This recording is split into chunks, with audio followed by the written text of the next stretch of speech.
Welcome to the Real Money Show, the number 18778 Silver, and the website guildhallwealth.com. My name is Jeremy Wiseman. I'm joined by Jerry Correia. How you doing, Jerry? Feeling good, Jeremy. How are you doing today? I'm doing very well. Today we're going to be discussing the question of if Jerome Powell can defend the Fed. Why don't we start off with that headline that's going on? We also have the FDIC, by the way, also in a very defensive posture, but and a lot more other things about currencies and, of course, the importance of owning physical gold and physical silver in times such as these, where you're seeing a lot of volatility, a lot of geopolitical risk, and instability in the markets. But let's talk about Jerome Powell, Jerry, and the Federal Reserve. What happened this week? Well, on Tuesday, some of the central bankers from around the world, they got together in Stockholm, Sweden to discuss the independence. And really it was really on defending the case for central banks and what they've been doing over the course of really history, and really looking at the birth of central bankism and their role. And we got a chance to hear a speech by Jerome Powell, so it's important to know that central bankers were there. Tiff Macklem was there, our Bank of Canada governor, and really everyone's just focused on what the central bank, what their role is, and why they should be defended. And this was this speech by Jerome Powell on his address to everyone. He said he will address three main points. First, the Federal Reserve's monetary policy independence is an important and broadly supported institutional arrangement that has served the American public well. He didn't mention the 40-year high inflation, Jeremy. Secondly, the Fed must continuously earn that independence by using our tools to achieve our assigned goals of maximum employment and price stability, and by providing transparency to facilitate understanding and oversight by the public and their elected representatives in Congress. Third, we should stick to our knitting and not wander off to pursue perceived social benefits. So he was really addressing the climate change and the ESG move to, climate change projects. So he really stamped, he didn't really support that initiative one bit. But back to... Is that a little bit of rules for thee, not for me? Well, he said they're not going to fund it. We're not going to be putting too much pursuit or focus on these initiatives, these climate agendas, as opposed to what, I don't know if you guys saw in the news, how Chrystia Freeland was in the news. Our deputy prime minister was really called out for the $2 billion that they actually got approved for, $2 billion going towards a non-existent corporation. And she was saying that, we have to do this. It's because of Biden's Inflation Protection Act. We really need to act quickly now. We need to save the economy. We need to save the environment. And they passed $2 billion of taxpayers' money towards this ambition. But our government and central banks are going full force towards a climate agenda. But Fed Powell says he's not really going forward in it. Okay, let's step back a few paces on what he was saying. First of all, this is a defense of the Federal Reserve. So they got out there, and central banks in general. And the question is, right out the gate, why do central banks need defending at this time? Because if they've done their job so well, then they would be beyond criticism.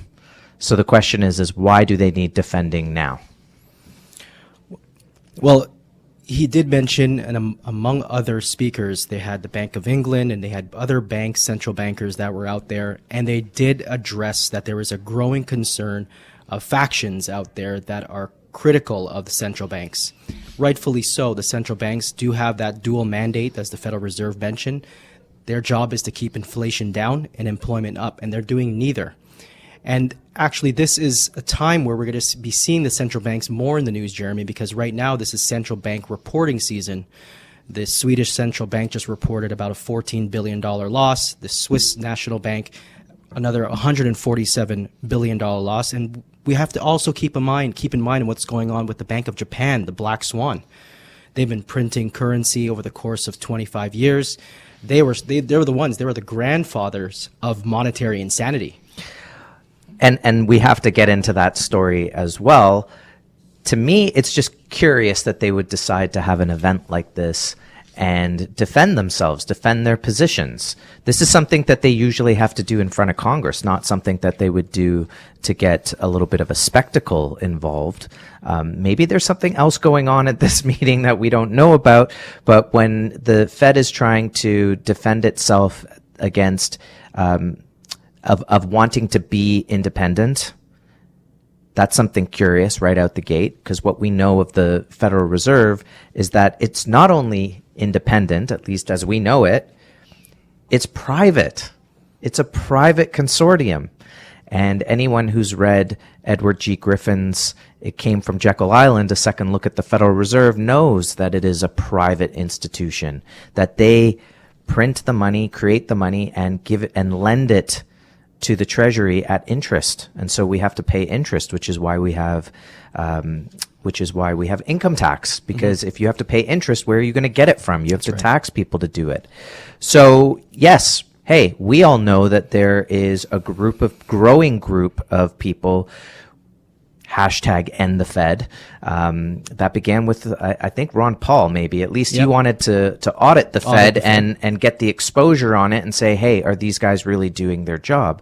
Now, if they, again, going back to the idea of if they were doing their job so well, how is employment doing? How is inflation doing? And why do they have to mess with the numbers so much? Or do they get to just blame the government for those things? Mm-hmm. Yeah, passing the buck, and that's exactly what they're going to do and try to kick the can down the road.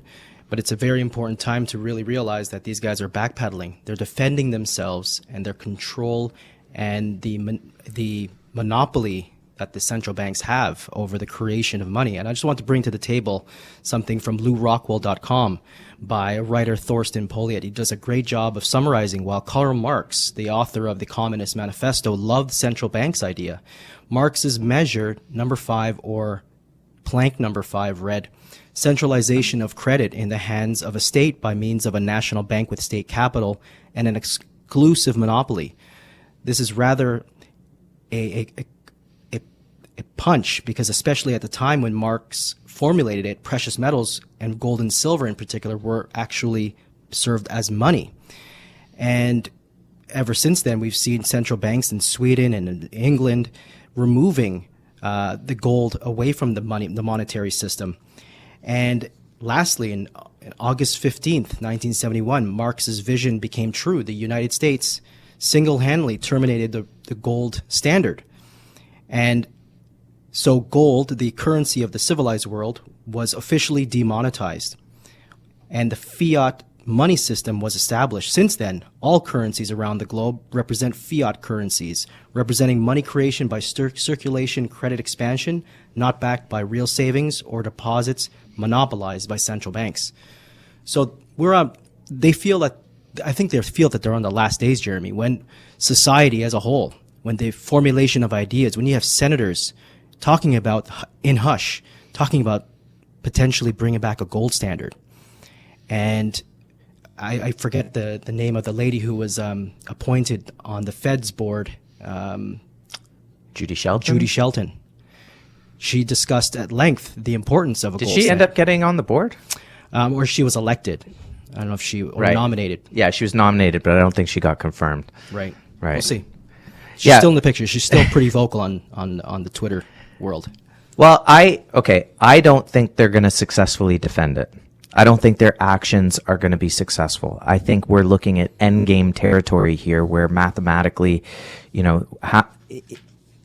let's say, as an example, Congress can't raise the debt ceiling, or they refuse to raise the debt ceiling, and therefore they can't lend the money to the Treasury. The Treasury is going to have to sell treasuries. Who's going to buy them? Well, no one's buying that. So it's going to be the Federal Reserve, the buyer of last resort. So their balance sheet goes from whatever it is today, 8 trillion, something crazy, to what does it happen? Double? If it doubles, right? It goes up another 3, 4, 5, 6 years. It's all been baked in the cake. It's all been baked in the cake. The money has already been printed. or digitally created, the banks are going to get into trouble again. Where are they going to go? Are they going to go with the Jim Rickards idea of what is it? The reserves from the world? What is that called when? Special drawing rights. Thank you. SDR. Yeah. Are they going to go with an SDR? So you've got the central banks of central banks. Are they going to come in and swoop in and try to control things? Are they going to try to do a fast switch out, like Indiana Jones style, and say, well, we're going to go to a central bank digital currency? I'm telling you now, and this is something we're going to have to get into in the next segment, Jerry, this dooming on central bank digital currencies. People just believe they don't have a choice. And I keep telling people, look at the backpedaling. Exactly. This is a case in point of why you shouldn't be dooming that there won't. And where does that go to from there? It's not as though switching to another currency successfully gets rid of the debts. No, not at all. You still have to get rid of the debt somehow. So I don't think that this is a successful plea. This is a major panic that's happening in the central banks, especially with what's happened in the Federal Reserve over the past 3 years, Jeremy. Powell did go on to say in this speech on the first point, which was the case for monetary policy independence. He says it lies in the benefits of insulating monetary policy decisions from short-term political considerations. He's saying he wants to insulate from the politics. Independence from politics brings responsibility. We the people we should have been the ones to vote if we actually wanted to debase our currency and pay more at the pumps. We didn't vote on that. It was definitely political. Oh, so in some ways then, Jerry, what we want to do is we want to replace the word independent with power. That's right. If we have more power, then that's what they think of as independence. And it was political pressure. Wasn't it political pressure to print $7 trillion for COVID relief, which defied their mandate of being independent from political considerations? Oh no, we have to rush it through. We have to rush it through, like Chrystia Freeland says, quickly. Get it done before something happens to fight the carbon that the trees need and the Biden Inflation Reduction Act. Sending $2 billion of our funds to a company that doesn't exist is absolutely crazy.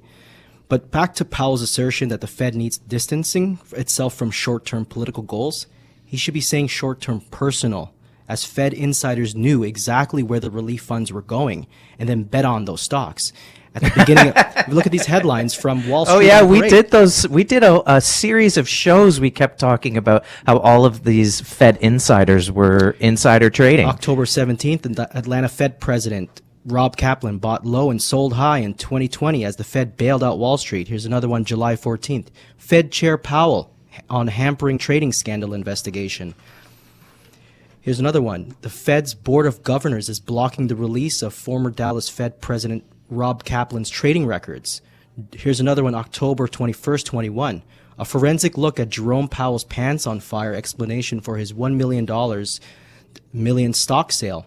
Goldman Sachs refuses to say if it was placing trades for Kaplan as a materially false statement released by board on Kaplan's relationship with Goldman Sachs.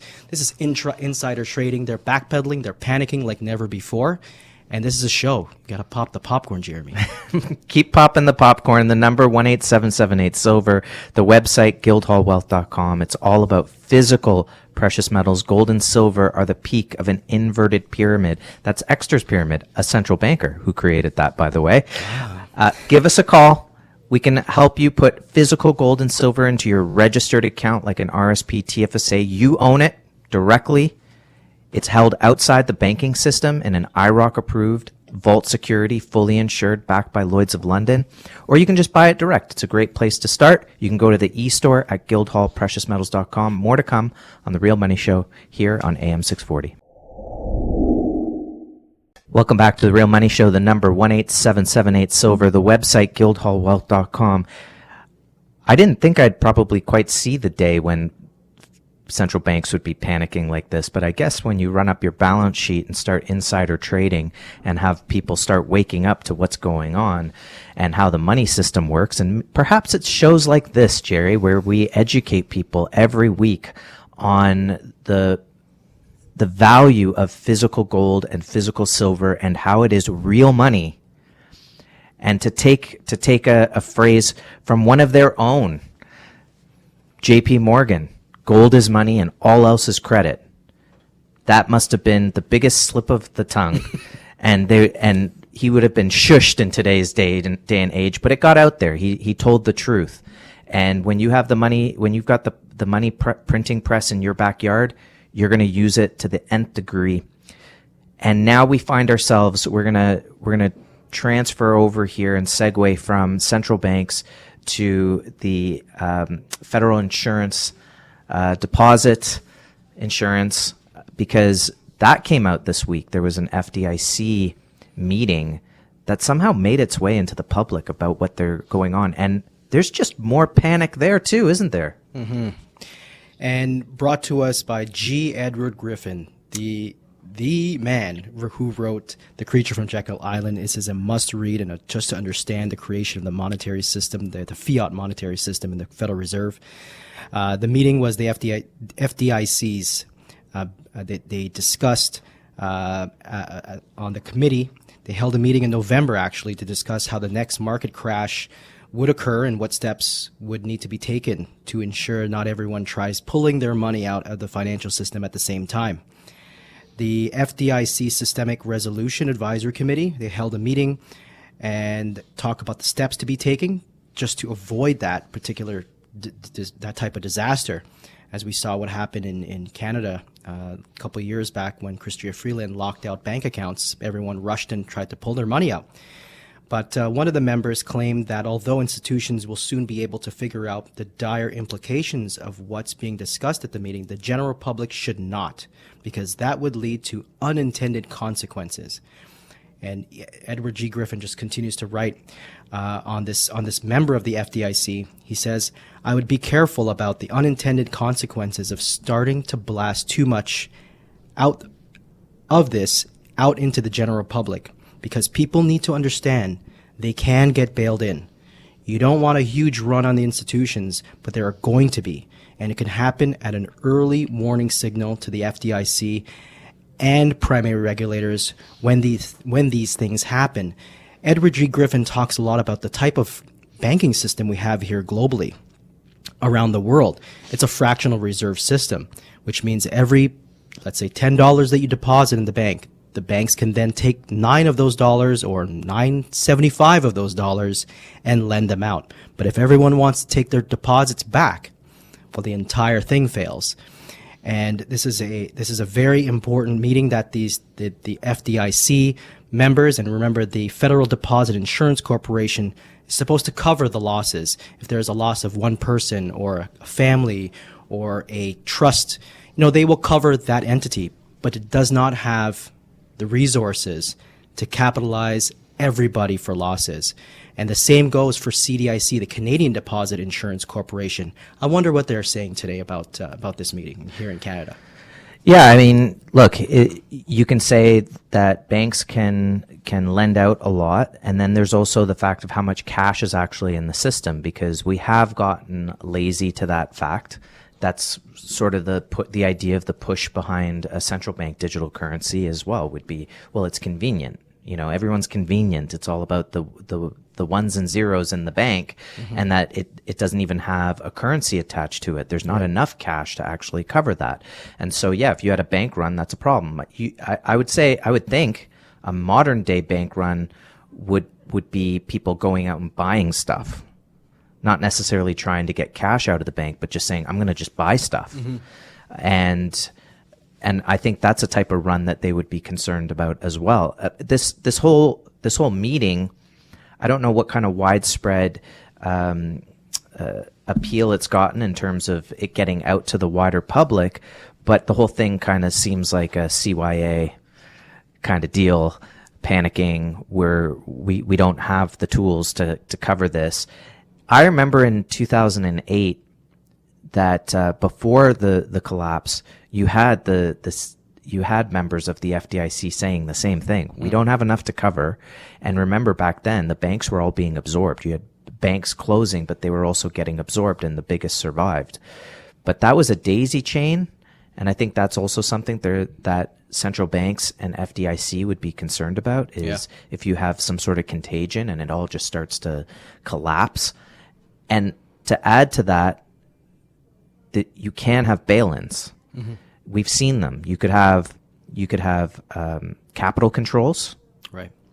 In some places, we already see them. We hear stories about clients saying, I can only take out so much money. The bank won't let me, or I have to make an appointment. I have to schedule it. It's going to take forever.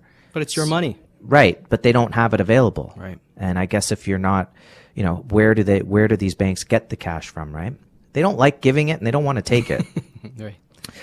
So it's tough to get cash now. That's without any capital controls. Then you've got, you can't buy a certain amount with cash. You have to report it. Remember in Germany, they've reduced the amount that you can buy gold in cash down to like $3,000. Mm-hmm. Right now it's like 9,000, but they've already reduced it. So trying to get people to make it difficult to get your money out of the bank is one thing with capital controls. And then you have the fact that they would be concerned with a collapse and contagion.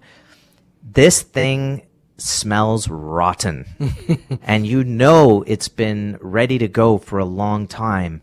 And I'm not sure if we get through 2023 without a collapse or a major black swan, or if it's in the next 15 to 18 months.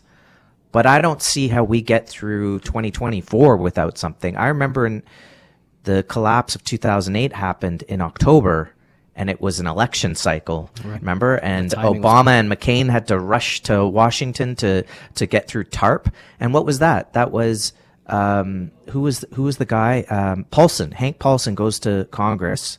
Do you remember? Mm-hmm. And he begged for the biggest number he could think of, $700 billion. He didn't even need it. He just begged for it. And Bernanke begged for more power, right? So isn't that what they're all looking? Maybe this is a primer with more crisis. They can get more power. I just don't see people falling for it, Jerry. No.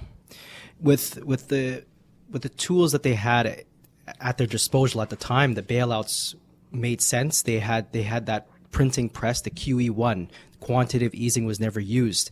Not like Japan, who introduced quantitative easing, money printing, 20 plus years ago. But this is now a move away from the bailouts, which were exhausted back in 2008. It was the banks that went under. But now, saved. They let one or two go, but they saved the rest by bail-in. But now it's literally countries now, and there is no other tools besides using the depositors' monies that are currently locked up in the banking system through things like, who knows, GICs. You're locking your money in for a year. You're going to be participating that all the way through. So, but Jerry, how about this? During the pandemic, it was all about the greater good. The greater good. Mm-hmm.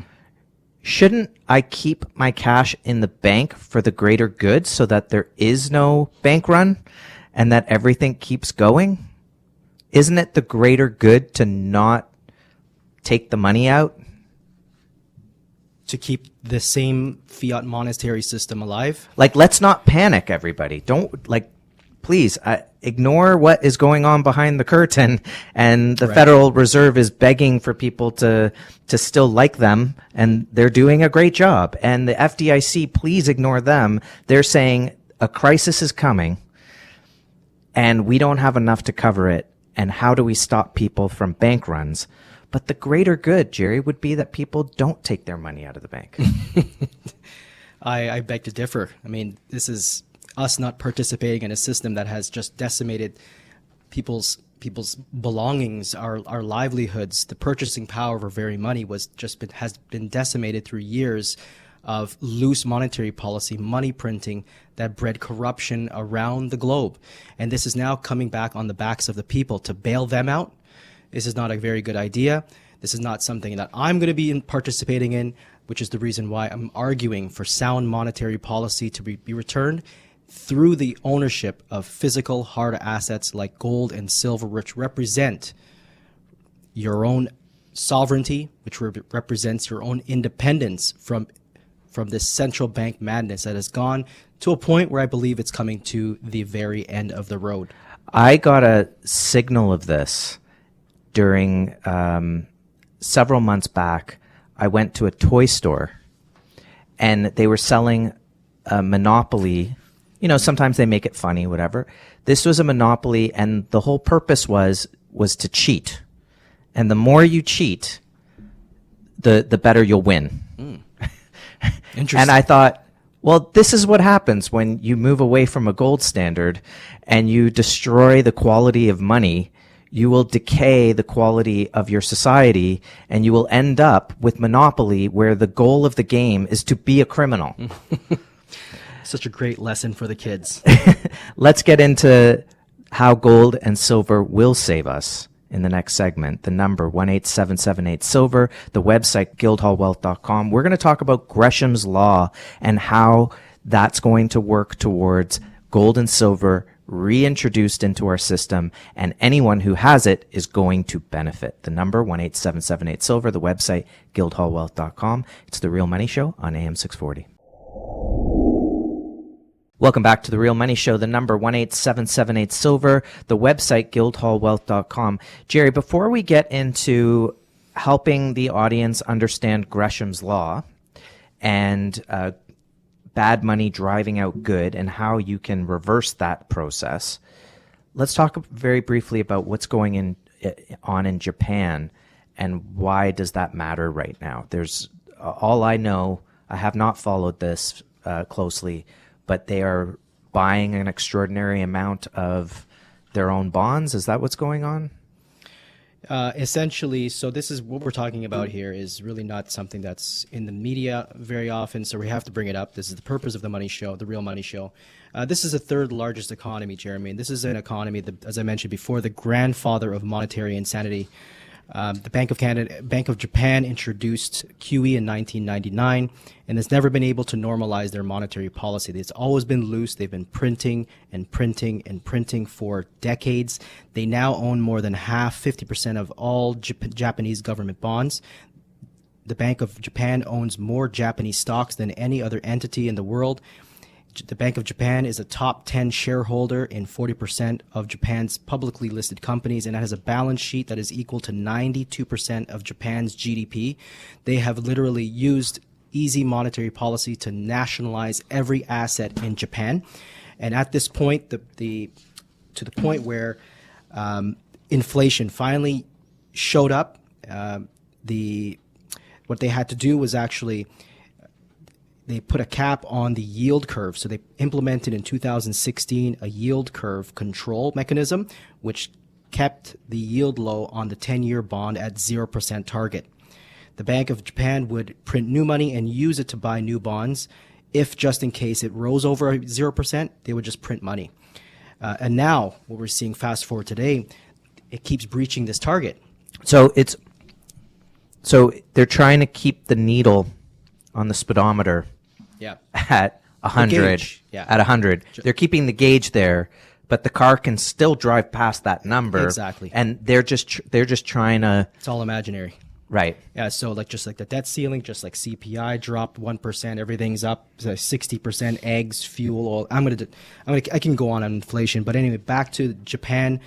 What they have done, they chose to defend the currency instead of defending the bonds. So this is a massive turn. They raised the target yield for the 10-year government bonds. So they're going to be printing less. It didn't work. They're printing like maniacs right now, and we are seeing this money printing to defend the bonds and the yen collapsing. It's going to make inflation worse in Japan, and this is the contagion. This is the black swan that we could potentially see this year alone in Japan. And I did notice that both gold and silver and Japanese yen in 2022 were well into double digits, up something like 18 or 24%. I can get those numbers in just a moment, but the point here is that this is an example of a society that is going full throttle on money printing, and the currency is being debased. So that's not the only country. U.S. is doing it. Canada's doing it. What happens when a country debases its currency? In other words, talking about Gresham's law here, where bad money drives out the good money. Exactly. That's the essence of Gresham's law. Can you explain that a little bit to our audience? So what we're seeing is Gresham Laws 2.0. Here we go again. Gresham's law simply states bad currency drives out the good. The law was named this in 1860. It was the financier Sir Thomas Gresham who consulted Elizabeth I after it was noticed that due to his debasement of coinage, which was removing the amount of precious metals in gold and silver, reducing that and replacing it with cheaper base metals such as copper. People had started hoarding coins to melt it down, but also the intrinsic value of these new coins for trading were not internationally recognized. It created huge inflation in England, and therefore the Elizabeth I needed to solve this problem. But we saw this throughout history. We saw this in China in the 5th century, and we also saw this in the 13th century. Ibn Taymiyyah wrote, "If the ruler cancels the use of a certain coin and mints another kind of money for the people, he will spoil the riches which they possess by decreasing their value, as the old coins will now become merely a commodity. He will do injustice to them by depriving them of their higher values originally owned by them. Moreover, if the intrinsic values of coins are different, it will become a source of profit for the wicked to collect the small coins and exchange them for the good money. And then they will take them to another country." This is where we see the bad currency driving out the good. "Taking them to another country and shift the small money of that country back to this country. So the value of people's goods will be damaged." So this is the effect of debasement of currency. Societies just get destroyed. You result with a monopoly game where the purpose of the game is to be corrupt. So in this sense, just going back to Henry VIII, he was doing this to do two things: funding the wars. Remember, funding both sides is what the central banks have been doing for a long, long time. Not every war, but we've seen majority of the wars have been funded by both sides. It justifies the money printing machine, and it also, as this writer wrote, it also supported Henry's lavish lifestyle. So it becomes very personal. Once you start, it becomes something that you get addicted to. Okay, so in Henry VIII's time, he clips the coins. They did it in the Roman period too. He clips the coin. He's the first person who knows that currency has been debased, and he spends it like crazy and maintains his lifestyle. Meanwhile, the people who have been using that coin realize, wait a minute, this doesn't have value for me, so I'm going to go with melting down the gold and silver coins for myself and hide it somewhere, and maybe even go to a different country with them and try to find value. But now I'm forced to use a currency where the value is being depreciated, and so I'm losing out on that. I'm losing my wealth as someone under the king, a peasant, if you will. And so I'm stuck in a society now that's being degraded as the was it 13th century Muslim philosopher was saying. Mm-hmm. And then, of course, the king goes to other countries and tries to rinse and repeat the cycle somewhere else. So constantly taking this newly created bad currency and pushing out people who want the value. And in its wake is destruction and degradation of the culture and the society. That's exactly what happened. So how do we fix it? What did Gresham do to fix it? So it led to inflation, and financiers and traders were not accepting the English coinage. So this is the problem: de-dollarization. How does the currency get restored, and where did we get the confidence? In consultation, they determined the solution was to increase once again the finest in coins to restore confidence in the currency. Under the instructions from the Queen, Thomas Gresham withdrew all the fake coinage from circulation, all the debased coinage, and withdrew them, melted it down, and replaced with newly minted coins with high fineness. That was the solution. They brought back the confidence in the currency. Similar to what Russia did, there was a distrust with the currency. The currency was experiencing with the sanctions that were put onto the Russians, the currency, the ruble, was falling down a cliff. They pegged it to the gold, and you immediately see the solution at work. And this is how quickly a gold standard, or some sort of a gold standard, can fix many problems. Many of the bubbles here that we're seeing, the serial bubbles, are now coming to an end, and this is the solution. Welcome back to the Real Money Show. The number 18778-SILVER. The website, guildhallwealth.com. If you want to own some physical precious metals to protect yourself, protect your family, protect your future economic stance in life, give us a call. We'll walk you through how it all works, and you can hold it directly. You can buy it direct, take delivery. You can do that through the e-store. You can call us over the phone, and we'll guide you through an acquisition, what type of bars or coins might be best for you on a first purchase or a second purchase. Or you can schedule an appointment, come to our office, can do a bit of a show and tell, show you what a 100-ounce bar looks like, a kilo bar looks like, and get a sense of what might work for you as a first purchase or moving forward with your acquisitions. So we always like to guide clients through kind of a crawl, walk, run process where you have to maintain your comfort level. And we know that this is going to be new for many, many people, but what choice do you have? Mm-hmm. And going back to this Gresham's law and what they did to restore value in their currency, they took all the bad currency, melted it down, and reissued currency that had high quality. Intrinsic value. And intrinsic value. And that created the switch. And I can see that happening again. One of the biggest myths I keep seeing over and over again is this idea that there's not enough gold. And there is enough gold at the right price. You can revalue it. And it definitely needs to be revalued against the current debts that are out there. If there's 300 plus trillion in derivatives, some say quadrillions, which is 1,000 trillion. These are numbers that are actually unfathomable. You cannot, it's like trying to understand how long ago 150 million years is for that dinosaurs existed 200 million years ago. You can't fathom it. You can't fathom it. That's how much money's out there. That's where the system's at. We need to fix it. And one of the best ways to fix it is with something that has intrinsic value. And have you noticed that trend change, Jerry, between,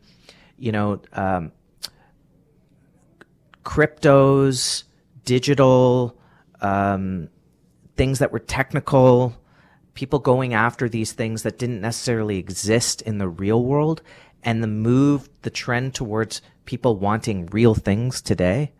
Mm-hmm, absolutely. It's about backing up your assets. It's about backing up what you have. I mean, a currency needs to be backed. The financial system needs to be backed. Look, if you wanted to buy a home, we're talking a mortgage here, you have to put something down. The bank wants something real. You better have a good collateral to finance the balance of the debt. Well, what is the guarantee today? This is the reason why gold became a tier 1 capital asset back in just before 2019. This was a big eye-opener for me, knowing that gold was not considered risk-free. Now it's considered tier 1 capital, risk-free. It can be used to guarantee debt, and this is the solution. This is one step towards that solution of revaluing the gold price. We know the gold price is much higher. That should be much higher. And there is an argument for a shift away from the way it's being priced overseas, and we're seeing that push and shove. But when you have central banks and when you have this era of serial bubbles literally coming to an end, these are all central bank created bubbles. From the tech bubble of the 1990s, birthed the mortgage-backed security bubble. Now we have the treasury bubble, the bedrock of the entire financial system, the treasuries now, biggest bubble of all time. So this is going to lead to a move towards something tangible to back this system up or allow it to fall. So I don't see any other solution at this point. They have cornered themselves. They've utilized all of the manipulative tools at their disposal, creating tightening and ZERP and all of these methods, all of these loose monetary policy methods that have all been exhausted, and we now need to come back to the mean, which is gold. And I think as well that there is an awakening in terms of people understanding this, because you can only have your income tax raised so much, you can only have taxes raised so much, you can only have this inflation going on, and you can come to a conclusion that, well, maybe the government isn't helping me. And if they offer me universal basic income, it's not really helping me. This is what we told people a couple years ago and a year ago, is it's not going to work. You're borrowing money. The government's giving it to you, but it's got to be borrowed from somewhere because they don't produce anything. So with this wake up, I also see that people get depressed. They see what's going on and they don't know quite how to change it yet. And they get a little poo-poo about it. We have some, they think, oh, we're going to have a digital backed currency. They're fatalistic about it. And I don't believe that. I do strongly believe that if you understand what's going on and you keep learning and you keep taking the action that you can take, like protecting your wealth by not having it in a currency that's losing 15% value every year, but by having it in an asset that's been around for thousands of years. And by the way, it went up something like 8-9% in Canadian dollars last year, 7%. It did very well in the face of a US dollar bull market. Imagine what it's going to do when the currency starts to fall. So that's our spiel for the day. Consider Gresham's law. Consider how that gets fixed. That's going to get fixed with assets that have intrinsic value, that are precious, that have that there's only a certain amount available, and it's been around forever. So how are we going to deal with it? Gold and silver are at the peak of an inverted pyramid. Prepare for yourselves what's going to happen, and be prepared for all of the profits to be made. The number 18778-SILVER, the website guildhallwealth.com. Jerry, thank you so much for joining us today on The Real Money Show. It's always a pleasure. I learned a lot, and I can't wait to speak with everyone next week here on The Real Money Show on AM 640.